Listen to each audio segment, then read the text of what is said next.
Quit talking about Bidenomics. Quit talking about all the great things that you supposedly did for this state, because I'm looking at 12,000 mouths to feed in my city alone that they have completely forgotten about. 15th Ward Alderman Raymond Lopez blasting President Biden, accusing the president of ignoring the growing migrant crisis here in Chicago and at the border. Lopez openly challenging the president to fix the broken immigration system that has more migrants being bused here to Chicago without any substantive plan in place to pay for their care. Scott Schneider is here now with more.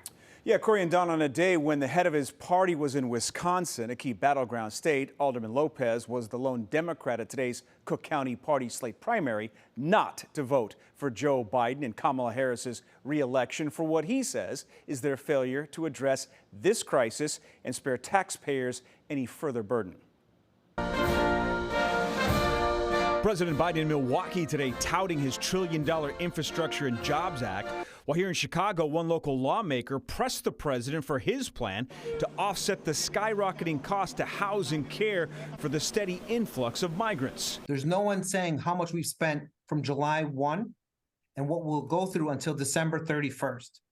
I'm anticipating that bill will be another $120 to $150 million. 15th Ward Alderman Raymond Lopez says the through line in the migrant crisis extends from Washington to Springfield to right here in Chicago. We know the buses keep coming every day. We know that we have 1,000 people in police stations right now with no clear plan of what to do and no way of paying for whatever's coming down the pipe. Chief Larry Snelling, Brandon Johnson's pick for police superintendent, was asked this week what his plan is for moving out migrants currently being housed in Chicago police stations. I don't have a timeline on that right now. We have maybe a structural surplus built into the annual budget of about $400 million, of which 300 of it has been eaten away because of this migrant crisis. And it will only get worse the longer we wait to address this matter.